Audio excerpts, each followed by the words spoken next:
በጥበበ እግዚአብሔር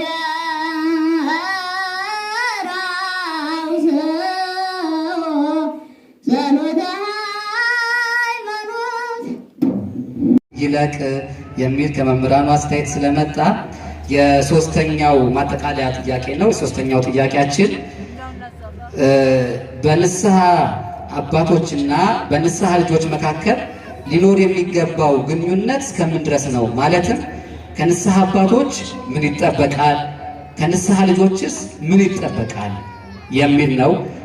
ወደ ክቡር መምህራችን መጋቤ ብሉይ። የአሁኑን ጥያቄ በማሳጠር እንተባበራቸዋለን። ያስማማናል።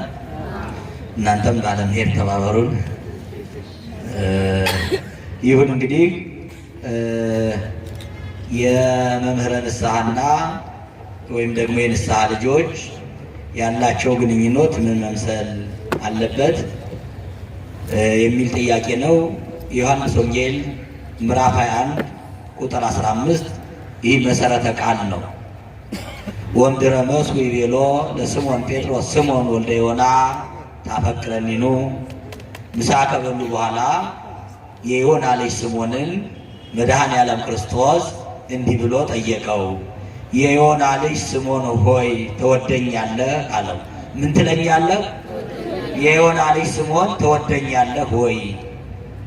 ጌታ ሆይ እንደምወድህ አንተ ታውቃለህ።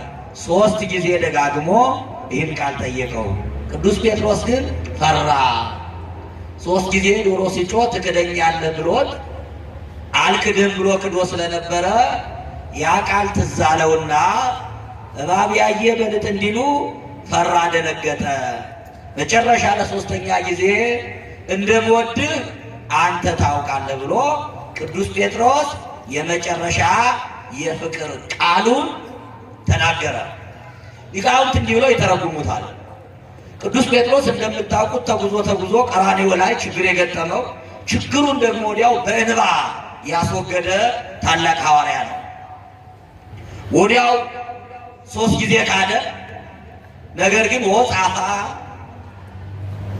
ወበከየ ብካየ መሪረ ወደ ውጭ ወጥቶ መራራ ልቅሶ አለቀሰ ይላል። ያን መራራውን ልቅሶ ወዲያው መድኃኔ ዓለም ክርስቶስ ተቀብሎ ይቅር አለው። ሁላችንም ይቅር ይበለን።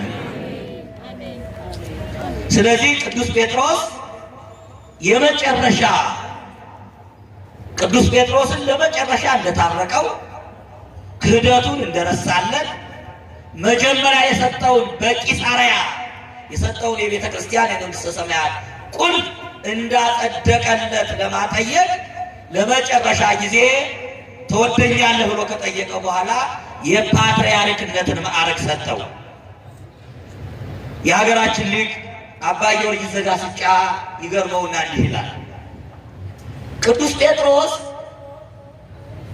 መረቡን ጥሎ ቤተሰቡን ጥሎ ሐዋርያ ከሆነበት ጊዜ ጀምሮ ሁል ጊዜ አምላኩ እግዚአብሔርን ይወዳል። ሁል ጊዜ ይጠይቃል፣ ይሳሳታል። ግን ተማሪ ስለሆነ ስለተሳሳተው ስህተት አንድ ቀን ማስቦ አያውቅም። ቅዱስ ጴጥሮስ በስህተቶች ሁሉ ይማር ነበረ። ምክንያቱም መጨረሻ ላይ ባለሙሉ ውጤት የሆነ ቅዱስ ጴጥሮስ ነው። ሰይጣን ተብሏል፣ ከኋላ ይወግድ ተብሏል። ይህን ሁሉ እየታገሰ እየተገሰጸ ይማር ነበር።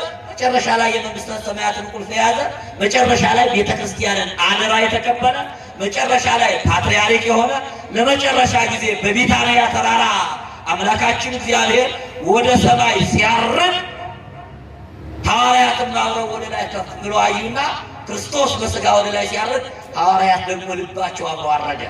ከዚያ በኋላ ቤት አልሰሩም። በዚህ ዓለም የሚሳለው ሰይፍ የሚነደው እሳት አንድ ቀን ከሃይማኖታቸው ከሃይማኖታዊ ዓላማቸው ወደዚህ ዓለም አልመለሳቸውም።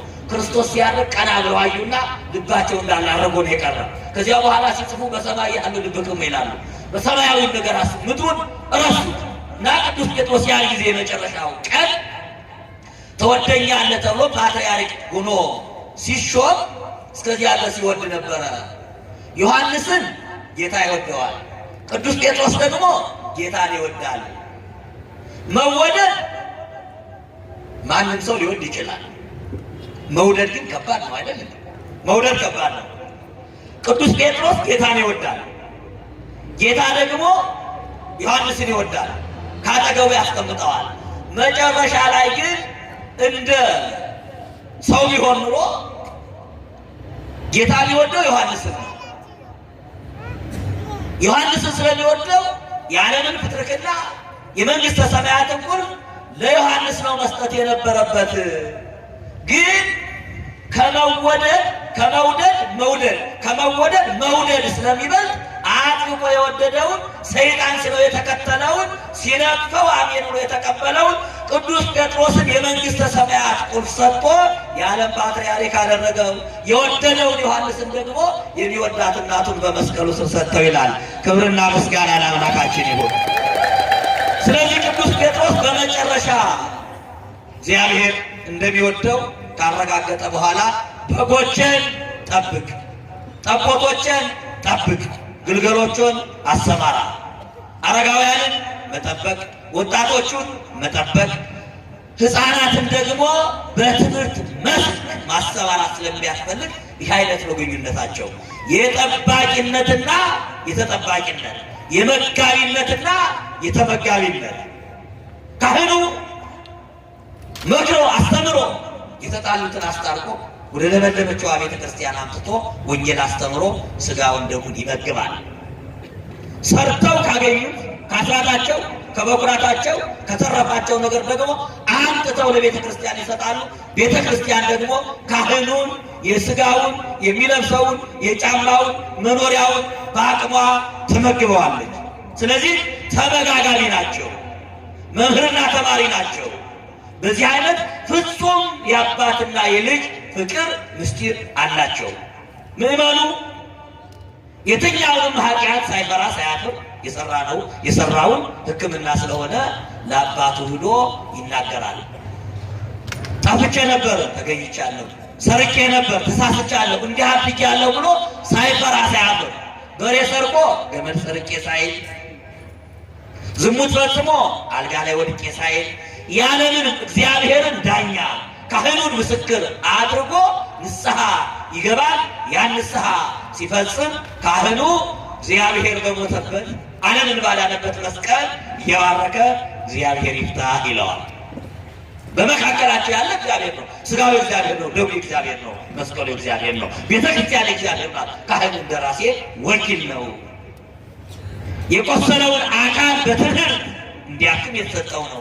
የእግዚአብሔር ዓይን ተብሎ በትክክል እንዲያይ የተሰጠው ስለሆነ በተለይ ካህኑና የነፍስ አባቱና የነፍስ ልጁ በትምህርት በሃይማኖታዊ ስርዓት ተመጋጋቢ ናቸው።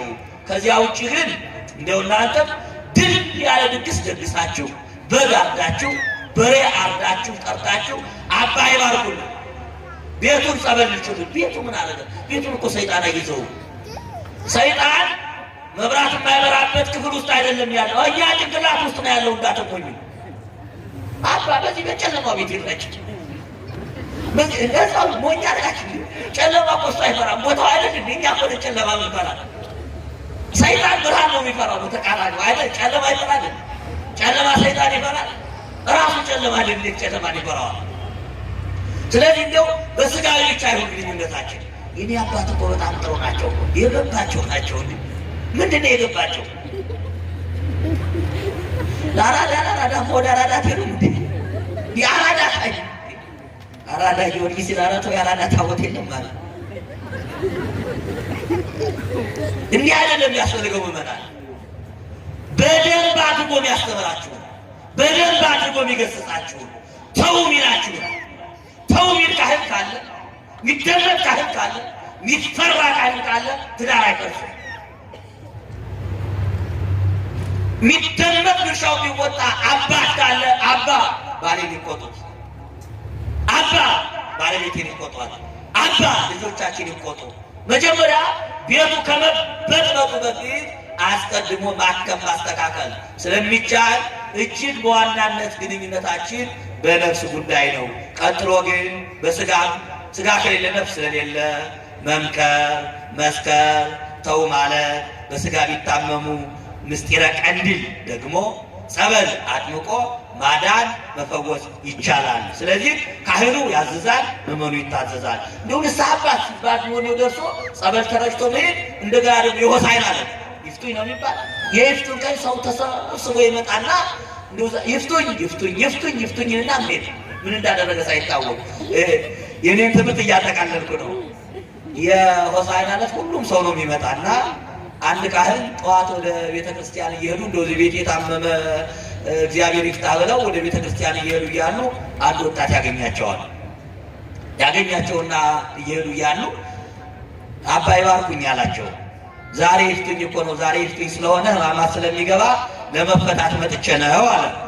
እዚያ በኋላ ሊባርኩት እንዲመስቀል ሲያወጡ ጉደኛ 100 ብር አብሮ ይወጣል። አባ ቆይ እንዲያወጡ ልደግፈው አለና የሚባረክ መስሎ ለአጣረገ ቤተ ክርስቲያን መጥቶ ጫማ እንደሚሰጥ ሰው ማለት ነው። ያለ መታደል ይባላል። እንዲህ ያደረገና ይዞ ሄደ። በኋላ ቀኑ እንደው የተፈታበት ቀን አይደለም። እዚያ መካከል ላይ ይዞ ሄደና ያው ቀኑ የፍትኝ ቀን ስለሆነ ተፈቶ እንዲያ ሲሉ አለ 100 ብር ድሮ ብዙ ይሰራ ነበረ። በኋላ ተመልሶ መጣና ዓርብ ጥብጠባ ይባላል። በወይራ ቅጠል ጀርባችን እንጠበጠባለን። መድኃኔዓለም ክርስቶስ ለእኛ ሲል የተቀበለውን መከራ ለማስታወስ እሱ በደረቅ ዱላ ነው፣ አይሁድ በጅራፍ የብረት ጅራፍ አዘጋጅተው ነው የገረፉት። የእሱ መገረፍ የኛ ሕይወት ስለሆነ እኛ ደግሞ በለመለመ የወይራ ቅጠል ነው የምንገርፈው እና እንዲህ አርቦ እየጠበጠቡት እንዲ አባ ይፍቱኝ ይላቸዋል። ምን አድርገህ ነው አሉ። እንዲያው ባለፈው አንድ አባት አግኝቼ እንዲያው መስቀል ሊያሳልሙኝ ሲል 100 ብር ወስጄ ነበር አላቸው። አንተማ እንኳን ተፈተህ እንኳን ተፈተህ ታስረህም አልተቻልክም አሉ። በኋላ ሲያስቡ የሳቸው ብና የጠፋቸው አይ የአንተው ቦይራ ሳይሆን በመቋሚያ ነው፣ መቋሚያ አምጣ እና ንስሐ 5 ነገር አለው። ንስሐ ስትገቡ ገብተሃል ተፈታሃል አይደለም፣ 5 ነገር አለው።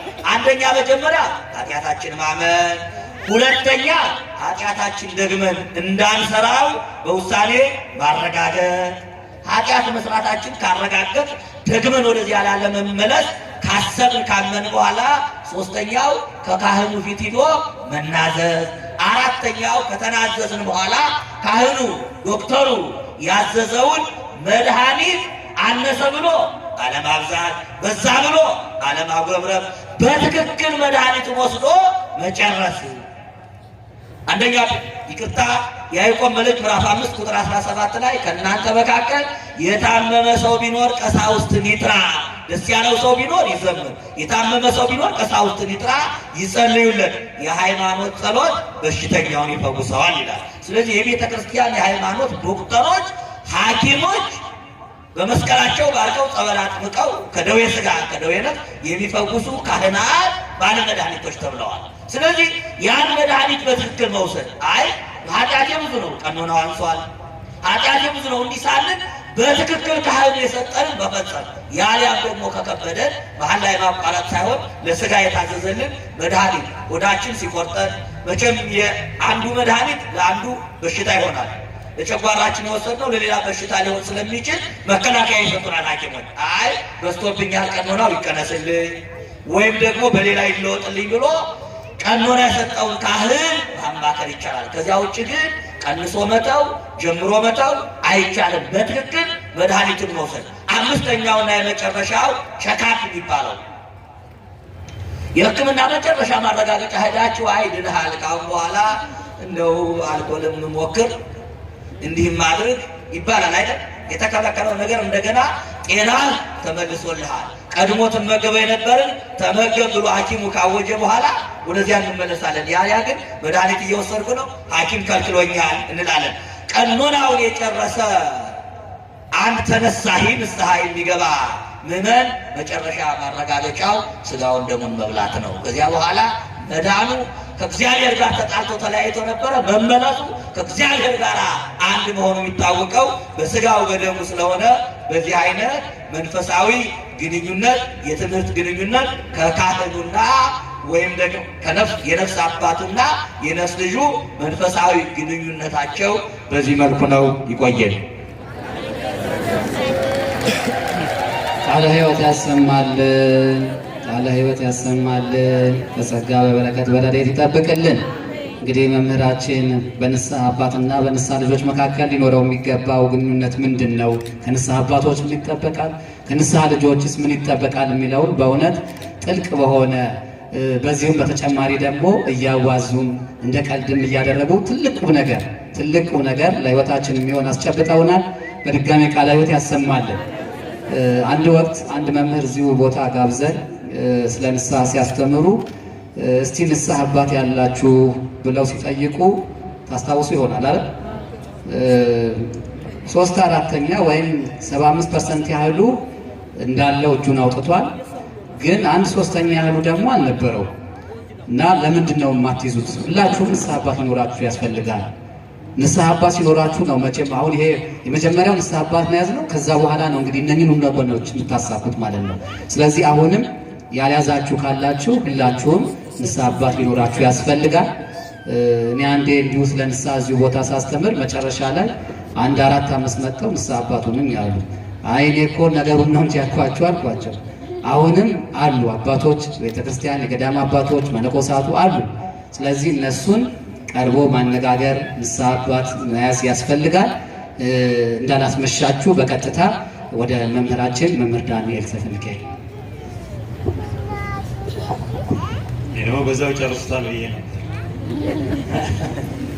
ያው ጥሩ ንስሐ አባት ስለሆኑ የኔታ አባታችን ደግሞ በብዙ መንገድ ነው ለእኔ ደግሞ በብዙ መንገድ ናቸው ንስሐ አባትነታቸው። በትምህርት ቤትም አስተማሪ ናቸው፣ በመንፈሳዊም ሕይወት ሯራይ ናቸው። እንደገና ደግሞ መካሪ፣ ሌላም ደግሞ እንዲሁ ሲመጣ ደግሞ ያው በብዙ መንገድ ንስሐ አባት ነው እና እግዚአብሔር የተመሰገነ ይሁን። እሱ የፈጠረን እኛን እንዲህ አከናውኖ በአርአያው በአምሳያው የእሱን ክብር እንድንወርስ አድርጎ የፈጠረን ዋና እውነተኛ አባታችን እግዚአብሔር። ከዚያ በታች ግን ብዙ አባቶች ሰጥቶናል። የሥጋ አባት ሰጥቶናል፣ የክርስትና አባት ሰጥቶናል፣ የትምህርት አባት ሰጥቶናል። ከዚያ ደግሞ ንስሐ አባት ሰጥቶናል። ይሄ የቤተ ክርስቲያን ትምህርት ነው። ንስሐ አባት ማለት እግዚአብሔር እኛ እንድንድን ከእሱ ጋር ተገናኝተን ያለማቋረጥ እንድንኖር የሰጠን አባት ነው። አበ ነፍስ አበ ንስሐ ቤተክርስቲያን በጣም ድንቅ ናት። አበ ነፍስ ብላ እኮ ነው ስም ያወጣችላቸው። የነፍስ አባት አይገርም? የነፍስ አባት ነፍስን የሚያዩ ለነፍስ ከእግዚአብሔር ጋር አስታራቂ ሆነው የተሾሙ አባቶች ማለት ነው። እና አንድ እንግዲህ ያው በጣም መሰረታዊ ትምህርት ስለሆነ ይሄ በእውነት መምህር የእንታ መጋቤ ብሉይ ረጅሙን በቃ በጣም መሰረታዊውን የሆነውን ነገር መጥነው ነው የነገሩ። በጣም መሰረታዊ በቤተ ክርስቲያን ይሄ ትምህርት ምን ማለት እንደሆነ ልንገራቸው። አንደኛ ምስጢር ነው። ምስጢረ ንስሐ ተብሎ ራሱን የቻለ የቤተ ክርስቲያን ከ7ቱ ምስጢራተ ቤተ ክርስቲያን አንዱ ነው። ሁለተኛው የእርቅ ምስጢር ነው። ከማን ጋር ነው የምንታረቀው? በንስሐ ከማን ጋር ነው የምንታረቀው? ብቻ ከማን ጋር ነው የምንታረቀው? አንድ ዋናው መጨረሻው ነው ከእግዚአብሔር ጋር የምንታረቀው። በንስሐ መጀመሪያ የምንታረቀው ከራሳችን ጋር ነው። ንስሐ መጀመሪያ የሚያስታርቀው እኛን ከእኛ ነው። ሰው ኃጢአት ሲሰራ ከማን ጋር ነው የተጣረቀው? የተጣላው ከራሱ ጋር ነው የተጣላው። ኃጢአት በሰራን በቅጽበት ሞተናል። ሞት ማለት መለየት ነው። ኃጢአት ሰርቶ ንስሐ ሳይገባ ከኖረ ሰውየው ሞቶ ነው የሚቀረው። ንስሐ በጣም ረቂቅ ምስጢር ናት። የንስሐ ትርጉም ንስሐ ዘማዊውን ድንግል እንደ ድንግል ታደርገዋለች፣ የበደለውን እንዳልበደለ ታደርገዋለች። በጣም የሚገርም ነገር። ሰው ታሞ ሆስፒታል ሄዶ በቀዶ ጥገና ቢድን የተቀደደበት ቦታ ጠባሳ ሆኖ ይቀራል። ንስሐ ቢገባ ግን ኃጢአቱ ተፍቆ እንዳልሰራ ሆኖ ንጹሕ የእግዚአብሔር በግ ይሆናል። ይሄ ነው ልዩ ምስጢር። ይህን የሚሰሩት ካህናት ናቸው። በዚህ ምስጢር ውስጥ ኖሎት ትምህርተ ኖሎት የሚባለው ካህናት ምን አይነት ንስሐ አባት መሆን እንደሚገባቸው ቤተ ክርስቲያን ካህናትን ታስተምራለች።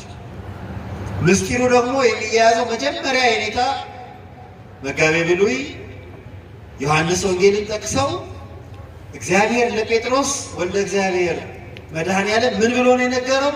መጀመሪያ ትወደኛለህን? ተመልከቱ። አዎ ጌታ እወድሃለሁ ሲለው ምን አለው? በጎቼን ጠብቅ። እግዚአብሔርን የመውደዱን ምስጢር ቤተ ክርስቲያን ለካህናት ታስተምራለች። በጎችን የመጠበቁ ጉዳይ ደግሞ ካህናት ተምረው ምዕመናንን ይጠብቁበታል። ንስሐ ሂደት ነው።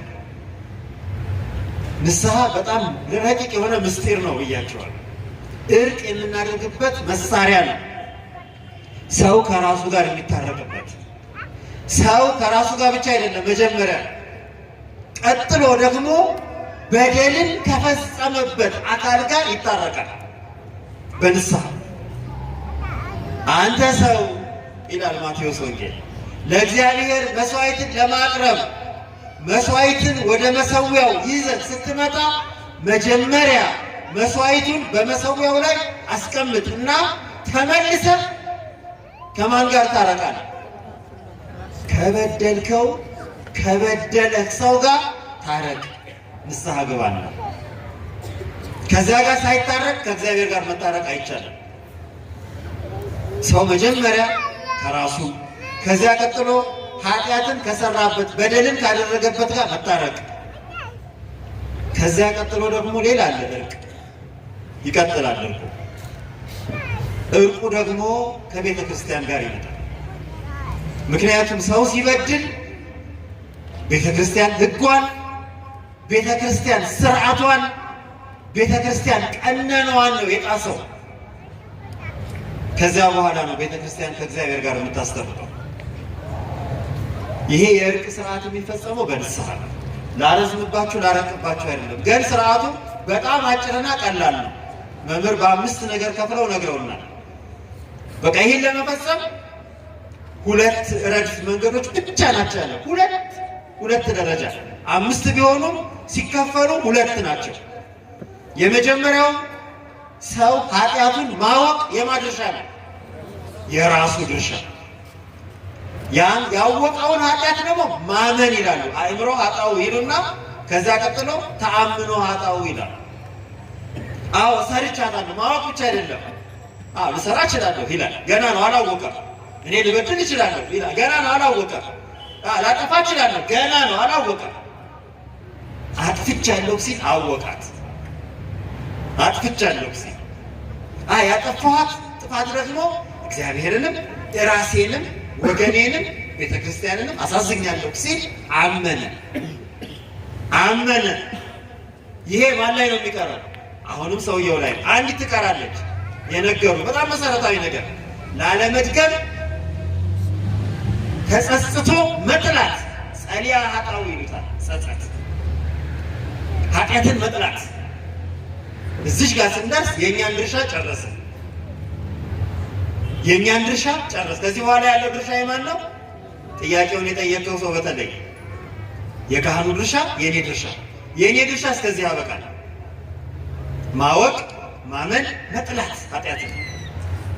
ከዛ ቀጥሎ ያለው ደግሞ የካህኑ ነው። መናዘዝ።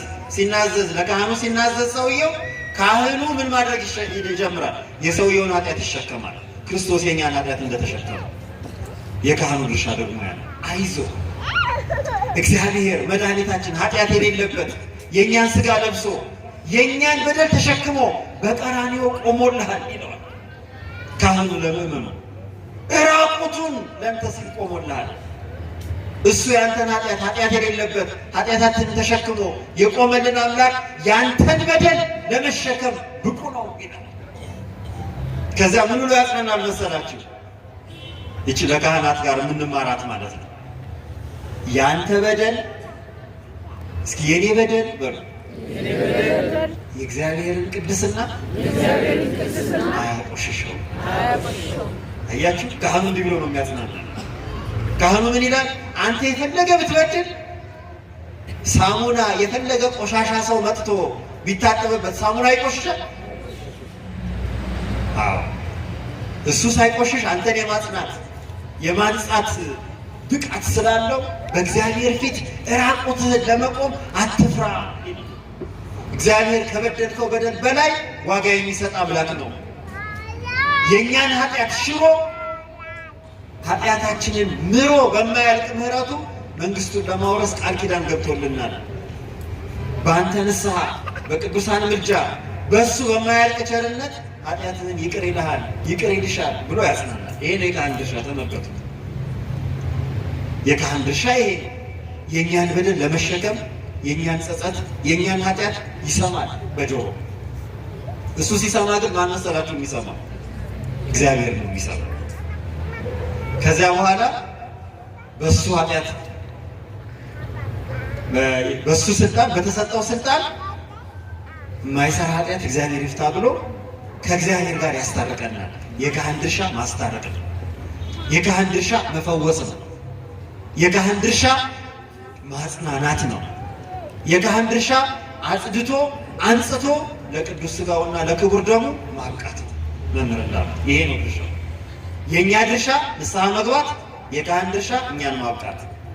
የእኛ ድርሻ መጸጸት፣ የካህን ድርሻ መፍታት። የእኛ ድርሻ ራቁታችንን መሆን፣ የካህን ድርሻ የጸጋ ልብሳችንን ማልበስ።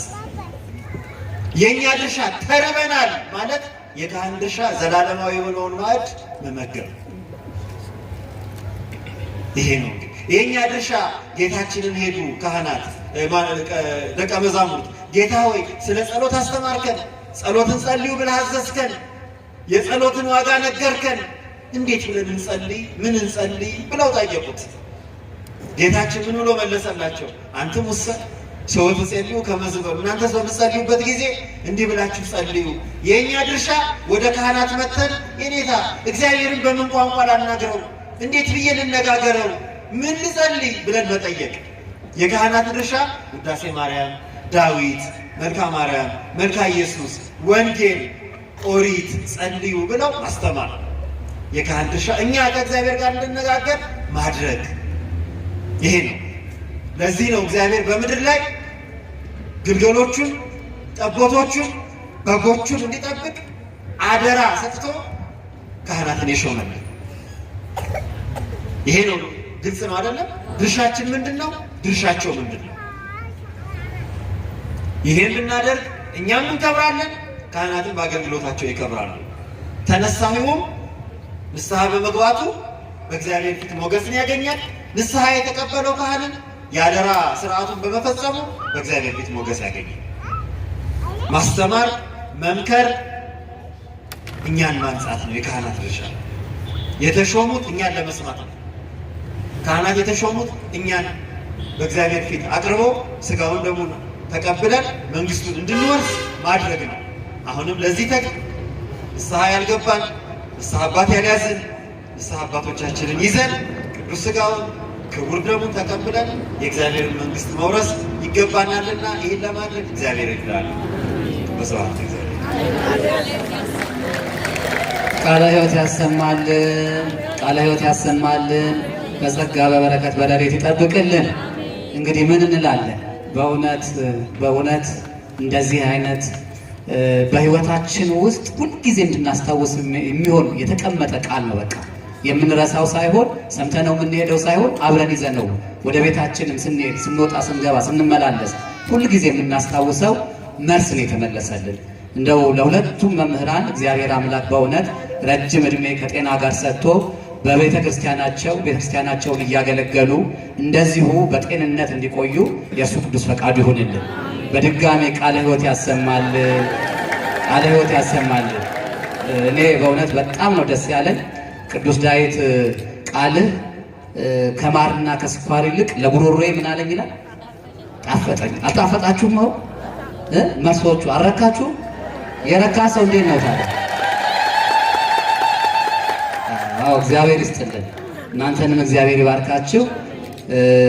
እንግዲህ ምንም በዚህ ላይ ምንም መልስ አልጨምርም። እኔ በእውነት ተገቢ የሆነ መልስ ስለተሰጠ በዚሁ አጠናቅቃለሁ።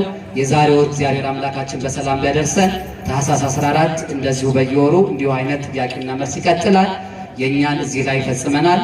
መርሃ ግብሩን እየመሩ የነበሩት መጋቤ ብሉይ አባ ሳሙኤል እሳቸው ይቀጥላሉ። እግዚአብሔር ይስጥልኝ። አመሰግናለሁ። አመስግኑልኝ። የመጨረሻ